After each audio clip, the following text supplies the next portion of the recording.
Welcome back to Missing. I am Tim here today with Lance. Lance, how are you today? I'm doing very well today, Tim. How are you? I am doing well, and we have an interview, really a follow-up. This is part 2 to our coverage of Missing Samantha Leighann Tapp.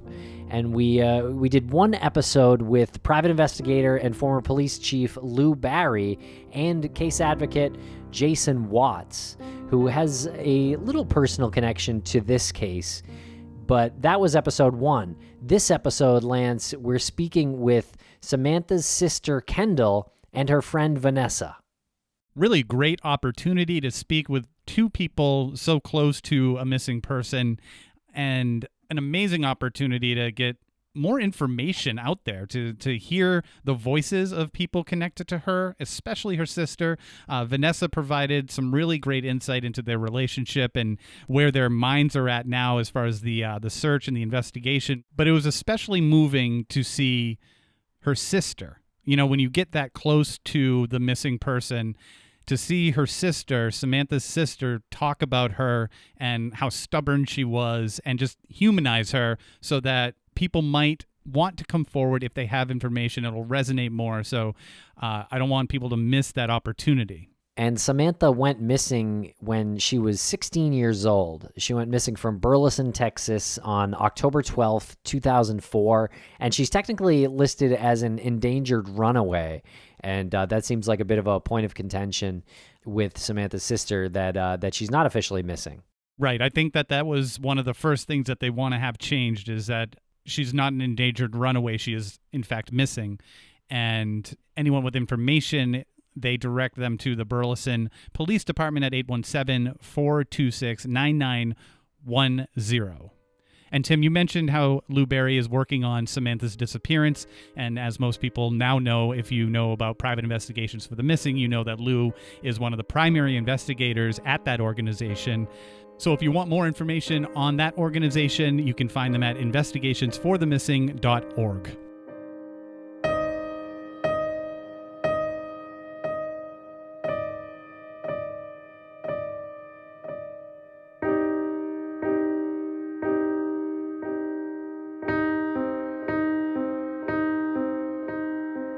Welcome to the podcast, Kendale and Vanessa. How are you tonight? Doing good. Good. And it's nice to meet you, even though we're doing it over Zoom. We were emailing, so I guess this is how introductions have to go today. But it is nice to meet you too. Thanks for taking the time to speak with us. And shout out to Advocate Jason Watts, who is the one who connected us here. And we're here to talk about the disappearance of Samantha Tapp and your connection to Samantha, to her story. And we really appreciate you being so willing to talk about it, because there's not a whole lot out there if you were to just look into it independently. Yeah, no, it's definitely not. So I guess if you could take us back to your connection to Samantha. How do you know her? I, Kendale, am her sister. We grew up in foster care, and then were adopted, and then ended up living with my grandparents, which is when she went missing. And she has been missing since October 12th. So my pause there was, I was actually looking at the date here. It was, the anniversary has passed, or I don't know if you call it an anniversary for lack of a better word. That date has passed. So it was October 12th of 2004, and this was in Burleson, Texas.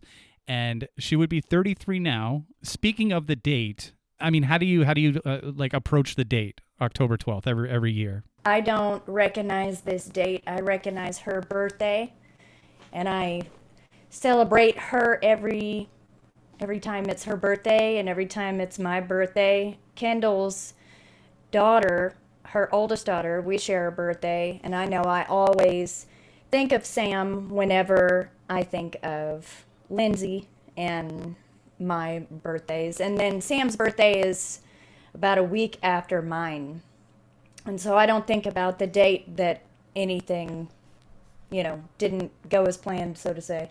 And Vanessa, what is your connection? Sam was my best friend in middle school. We met in middle school and we stayed best friends I want to say probably until she left, and we were kind of falling out of being super, super close around the time that she left, but we were still pretty close. What was Samantha like? Samantha was fun, funny. She loved to laugh. She loved to make crazy faces. She loved to make other people laugh. I have many pictures of her that are very, very goofy. We loved to just hang out, and we walked everywhere because neither of us, of course, had a car. And I mean, we'd walk for miles. We'd walk around our whole city. Yeah, she definitely liked being outside. What was some of the activities? And I just I don't mean to interrupt, but people can't see this, but Kendale, you're sort of smiling as Vanessa was explaining that, was describing that, and then you said that she loved to be outside. What was it in particular? Was it like hiking, or was it sports or something, or just like being outside? I feel like she was just outside all the time. When we were growing up, we had woods behind our house, and we would just disappear all day back into the woods and just find all new things and then come back for dinner. And I mean, after that, when she got a little bit older, she liked like auto racing. She liked to go to the Kendale Speedway, which is now shut down, but she liked to go watch car races. And I mean, she was just out all the time. I feel like she was super active, more active than I am now. And when did you both last see her? I saw her, I guess it was the day that she left. She came out to where I was staying. I wasn't staying with our grandparents anymore, which was a struggle for her. So she came out to where I was staying. I guess she was mad and just didn't want to be at home. And I told her that she had to go back. And then she got mad at me and just walked away. The last time I saw her, I think, might have been maybe a week before that, maybe a couple of weeks. I can't remember because it was so long ago, but I know that we had hung out with a guy, and it was a guy that she hung out with a lot. And I just remember he dropped me off at my parents' house, and then they drove away. Was there any reason why she was upset that you can remember? Honestly, I can't even remember what she was upset about. I mean, she was a typical teenage girl. Everything made her mad and everything made her happy. Just when she was mad, she was really mad. And thought that everybody was out to get her. So it was probably something silly. So obviously it was nothing specific that she was upset about, nothing that would be an indication of ultimately what has happened. So I guess that's good to hear. Why do you think that there isn't enough coverage on her? Why do you think there's a lack of coverage on her? Because at first she was reported as endangered runaway, and I don't think anybody really looks too far into. They just see the word runaway and they say, oh, she decided to leave.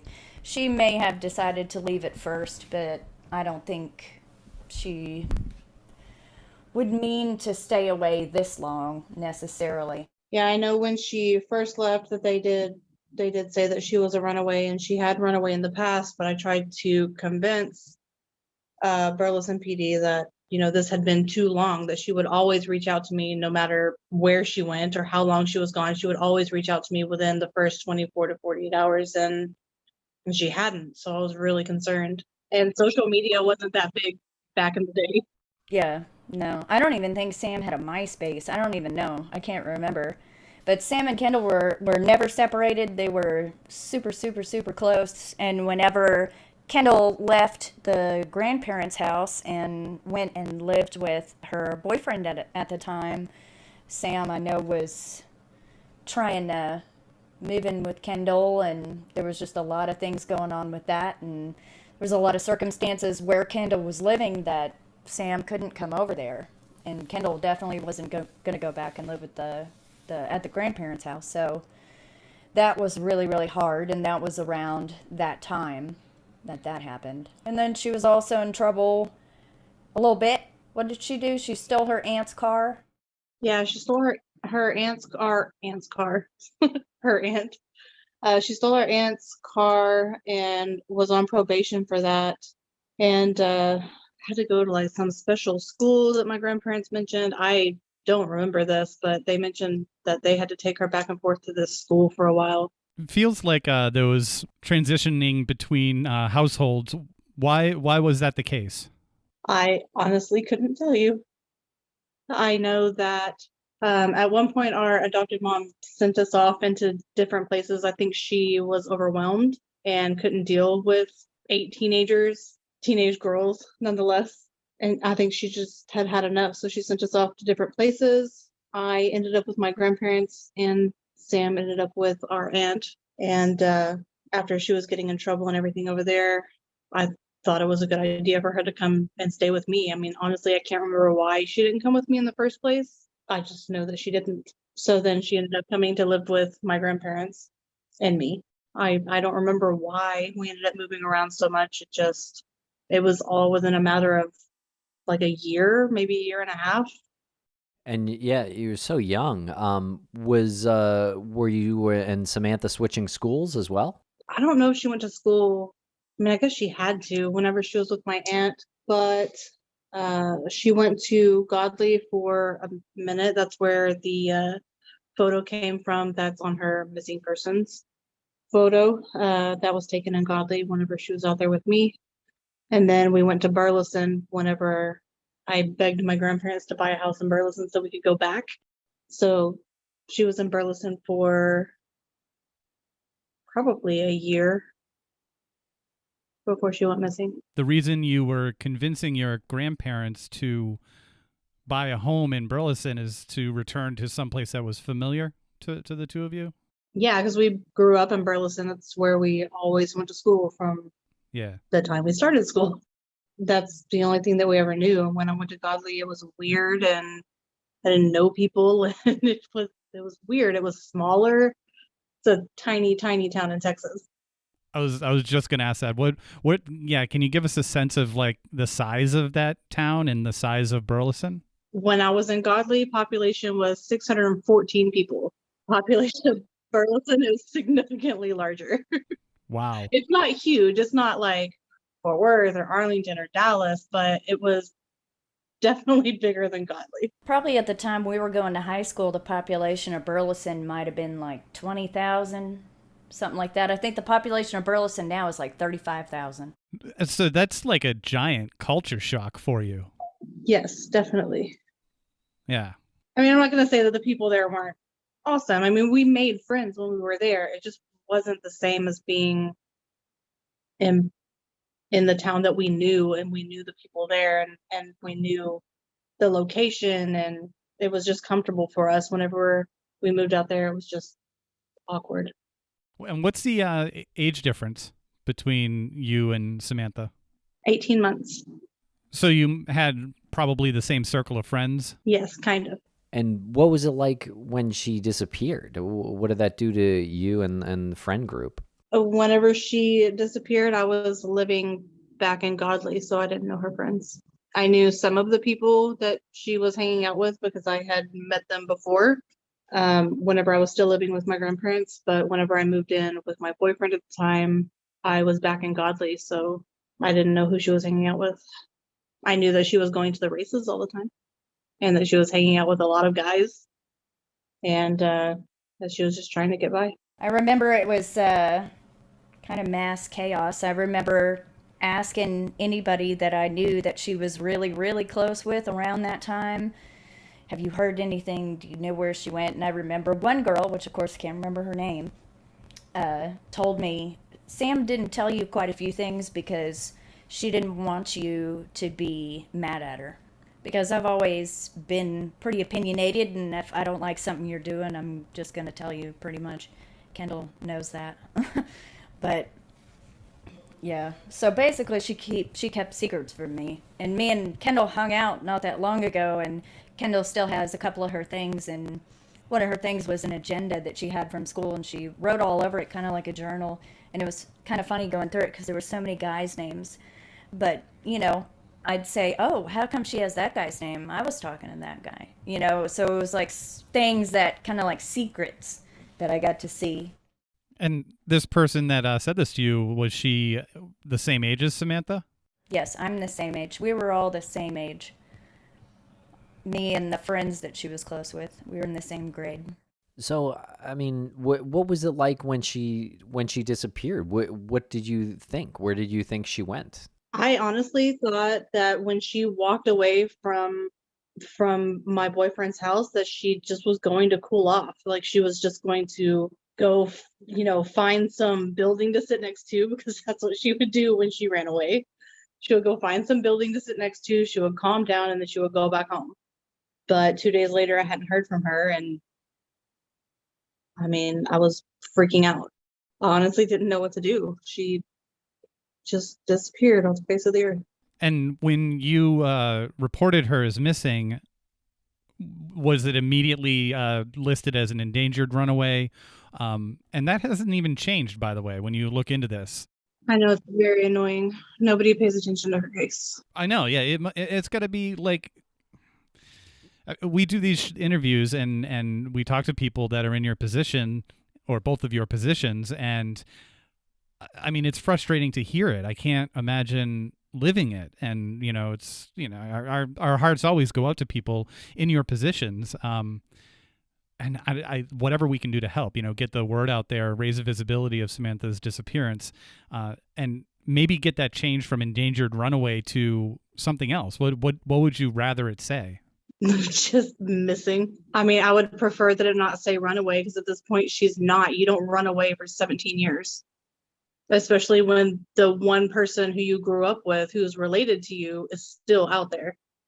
I mean, she and I were biological sisters living in a family of other sisters who were biologically related to each other, but we were always each other's rock. So anytime anything happened, she would always come to me, and vice versa. So, I mean, I would like to see her as not a runaway, because I don't think that that's accurate. And I told them that I didn't think that was accurate to begin with, but whenever, I guess, you have a history of running away in the past, no matter how long that had been for, that's just what they call you. And when you just said you said them, when you were trying to tell them that that's not the case, who are you talking about? Law enforcement or? Law enforcement, Burleson PD, and various detectives who have come afterwards who think they want to pick up her case. They stay on for a month, and then they run into a brick wall and they disappear. And just to state the obvious, the brick wall is that there's not a lot of information about it. They talk to all the same people. Yeah. They go through all the same stuff, and then they say, okay, I did my job, and then they never respond to emails or calls or anything else. And who are the same people that they talk with? Me, my uncle, and my aunt.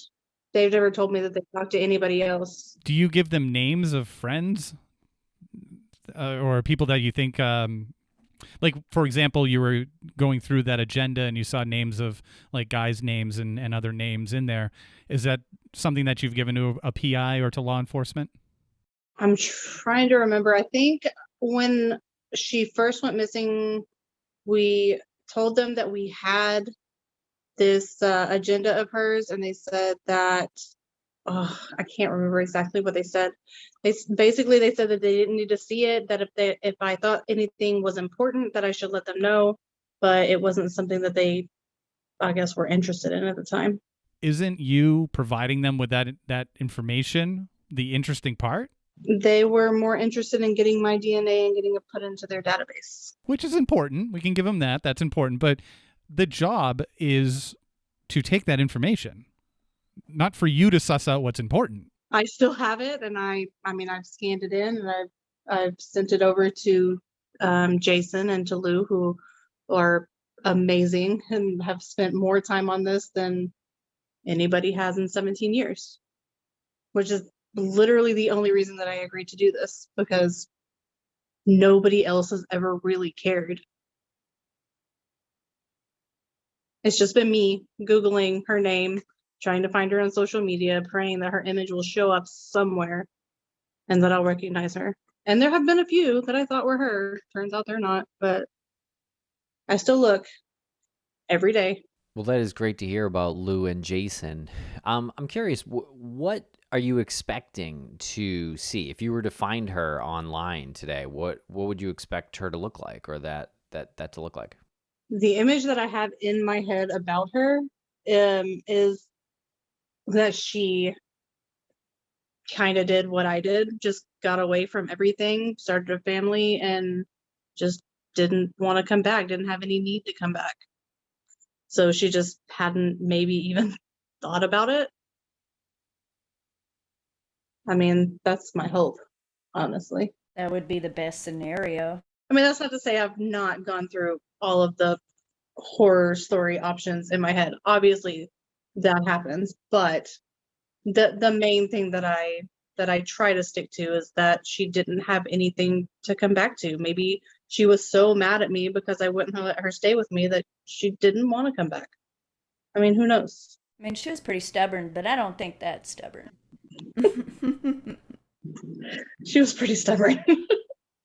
And we'll be right back after a quick word from our sponsors. Thanks to our sponsors, and now we're back to the program.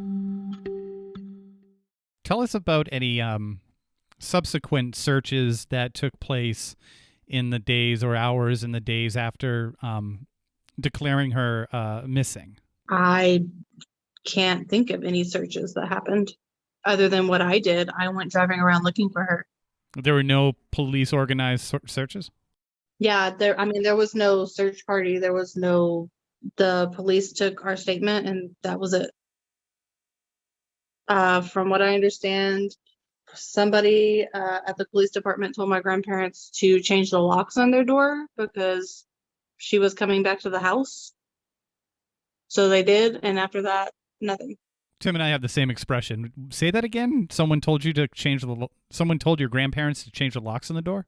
Yeah, I guess my grandparents have gone somewhere, maybe to church or something, and they came home and noticed that there were cigarettes on the back porch and the chairs were aligned in a circle. So they knew that somebody had been there, so they assumed that it was her, and they told the police about it, and their suggestion was to change the locks on the door.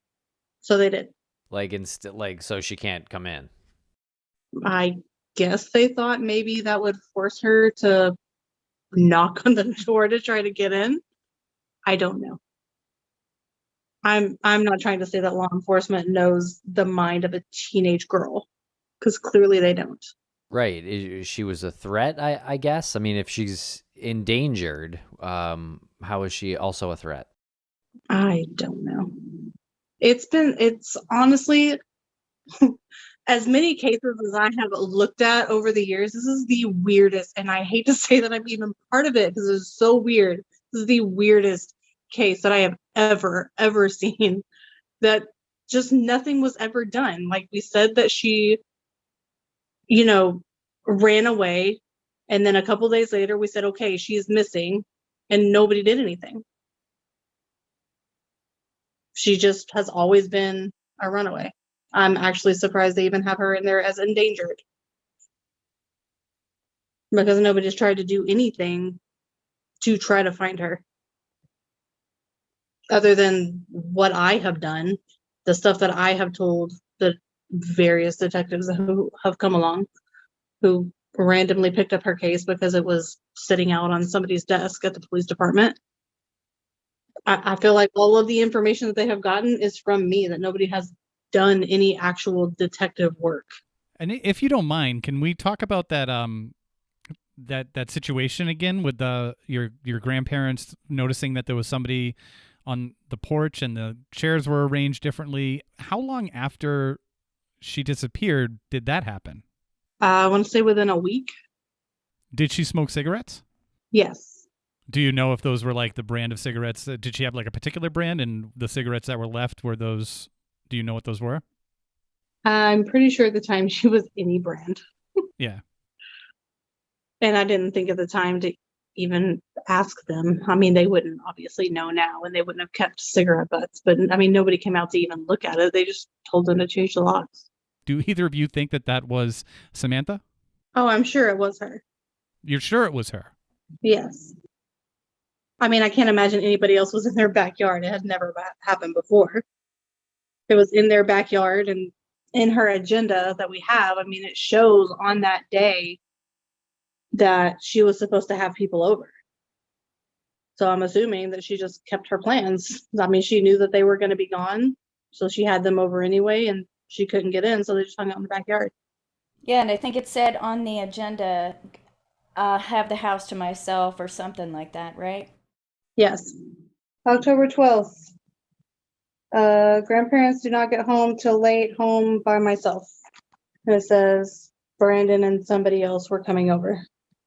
And that was on the day that she disappeared. That is on the day that she disappeared. Tuesday, October 12th. Do you know who the those two individuals are or were? I do not. When Vanessa was over the other day, we were trying to figure out who it was, and I honestly have no idea. I didn't know of any other Brandon, and then the other one is like either a last name or a nickname. It's either a Y or a V. We don't even know. We have no idea. It looks like Yogi, maybe. Yeah, Yogi or Vogel or who flippin' knows? We don't know. This might sound like a silly question, but would these be maybe different names for people, like code names? I mean, no, Brandon probably not. But this other one, I don't know. Did she have a cell phone? I asked my grandparents about this a while back, and I feel like they said that she did have a cell phone, but that it was at the house. Like maybe they had taken it from her. That sounds right. Is there a significance to the name that the Charlie Project and the National Center for Missing and Exploited Children, the last name that she might be using, I'm assuming that's pronounced Vandiver? Or It's Vandiver. Vandiver? Well, what is the significance of that name? Was our adopted name. And when we moved in with my grandparents, we changed it back to our biological name, which is Tapp. Did Samantha go by that name for a period of time? Yes, she went by Tapp. When you do searches for her, what do you search for her now? Do you search for Samantha Tapp now? I search by all kinds of things. Yeah, I do her middle name. I make her middle name her first name. I switch it all around. I misspell Vandiver. I misspell Tapp. I misspell her middle name. I've tried and I've even tried Samuel, because Kendale used to call her Samuel. Oh, yes, she loved that. Mm-hmm. She was a huge fan. Oh, yes, her fave. I feel like there's some sarcasm there. Yeah, a little bit. Yeah, maybe a little. I mean, I kind of did it just to tick her off. Do you, in your opinions, think that she would leave and then come up with the plan to change her name and start fresh, which people do? I mean, people, they leave a situation, they start fresh. Do you believe that she would use her adopted name and not make up a totally new name? I think if she was really trying to not have anybody find her, she wouldn't use any name she's used before. Because Vandiver is what she went by most of her life, up until the point that she went missing. She was only Tapp for a little while. Yeah, I honestly feel like Vandiver is not what she would go by. We used to get harassed when we were kids because we had that last name. So I feel like she wouldn't really go back to that. That last name when we were growing up was pretty well known. I mean, there were quite a few of us, and our mom was a teacher. So, I mean, if you didn't know one of us, you knew our mom. Had she ever indicated at all in the agenda or just like one-on-one any indication that she wanted to start over? When she was 16. Like, I feel like we all say that between the ages of like. Yeah, you know. she would say things all the time about, I want to, I don't know how much I can curse, but, I want to get the F out of here, and I effing hate this place. And she was either talking about Betty's or her grandparents or wherever. She was moody.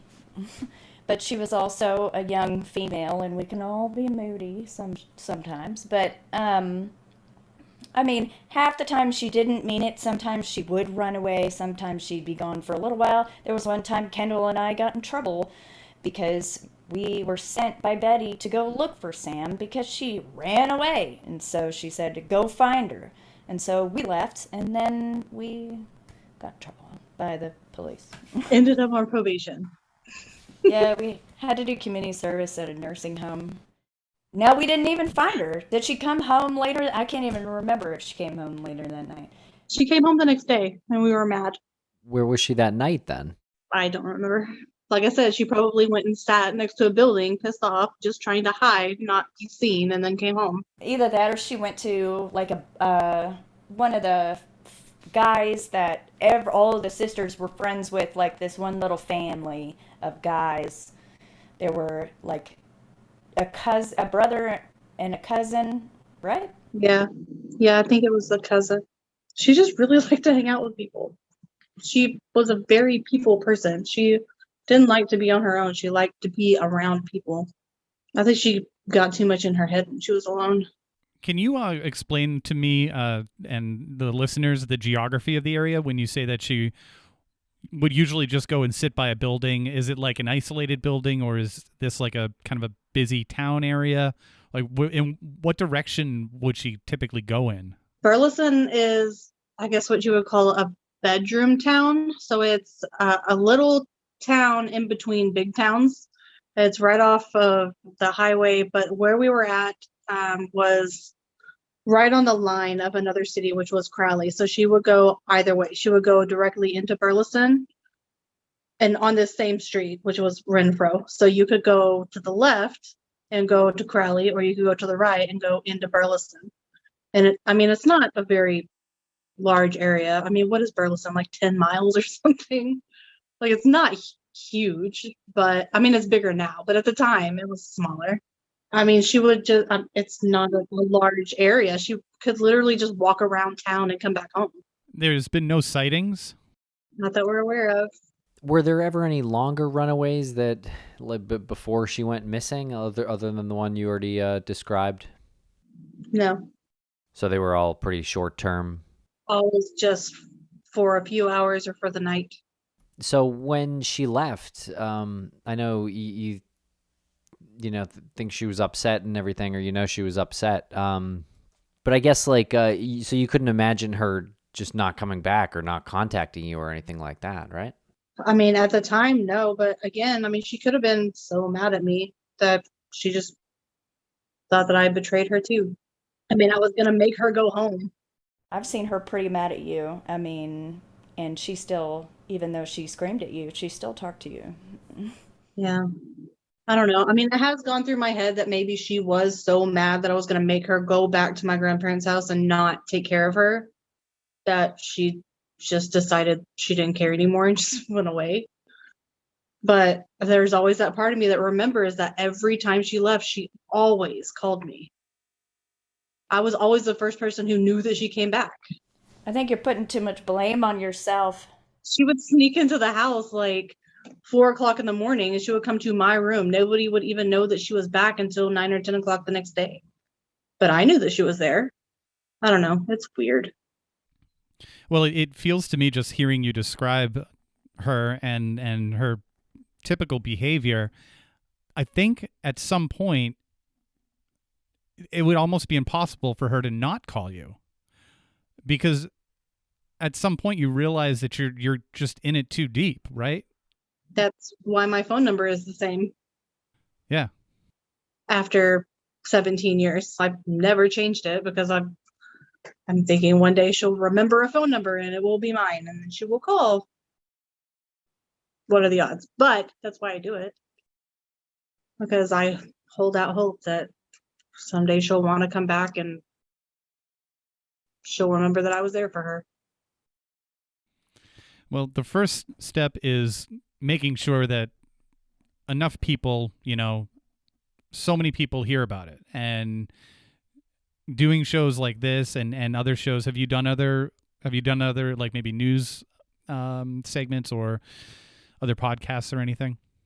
No, when Nick was updating her age progression photo to not look like a cartoon, They did mention that whenever they send out a new blast, that news media would typically want to get an interview, and they wanted to know if I would be okay with that. And I told them yes, I would do anything, but I never heard anything back. I don't even know if they did any kind of blast. I just know that they did the photo. That was right before her birthday, because I was mad that they were waiting so long to finalize it, because I wanted to post on her birthday like I always do. And I had to wait because I wanted to do it with the upgraded photo. But I haven't heard anything. I haven't heard anything since then. They honestly never even reached out to me to tell me that they had finalized it. I think Jason's the one that told me that he found it online. And whenever you search for her on the NIMBIC website, the age progression photo, I think, is still the old one. And speaking of Jason, and you mentioned Lou, how did they come into your lives? I knew Jason back in the day. I was friends with his ex-wife, and we hung out a few times, and he realized, I guess, when he started doing this in his spare time, because he's a freaking angel like that, he remembered that I had a sister who was missing and asked if he could look into it. And they've actually stayed on it longer than anybody else, which is kind of amazing. I honestly thought whenever it started they were going to be like everybody else and just look at the basics and not try to find anything new. But it's been over a year now, so literally the longest anybody has ever looked. I think that they've gotten her photo into more hands than anybody has in 17 years. And you also mentioned the great Lou Barry, who is a former police chief from Massachusetts, an amazing human being. Have you given him any information like this agenda? Yes, I have scanned them copies. So in your opinion, do you think there's a good chance that Samantha is out there and isn't aware that she's missing? I think that there's a good chance that she's out there and either isn't aware that she's missing or isn't in a place where she wants to come back. I hate to think that, but yeah, I mean, I can't just always assume that she found some sugar daddy and he's taking care of her, so she's never needed to use her social. And you just said she's never had to use her social. You've looked into that already? Yes. And what would you like to tell her if you were to talk to her or see her, or when you are? That she has a niece and a nephew that would really like to meet her, because I talk about her a lot. They get confused sometimes. They want to know who she is. They see pictures of her when she was 16 and younger, but don't know who she is today. I'm sure they would really love to meet her. And she has people who love her and want her to be here. And as crazy as it was whenever she disappeared, that we want to have a relationship with her, and we hope that we can have that one day. Whatever situation she's in right now, hopefully we can get to a place where we know where she is and we can make this better. Same question to you, Vanessa. I would probably say to her, I love you so much, and things are not the way they were, and they are so much better, and things are just figured out, and you don't have to worry about anything or anyone. And your sister especially has always been here for you and always will be here for you, and call your sister. Yeah, I think I would like to say, if she's out there and she hears this and she can come back, then stop being a brat and come home. Stop throwing a fit. We love you. Come home. And if you're in a place where you can't come home, then hang in there. I'll find you eventually.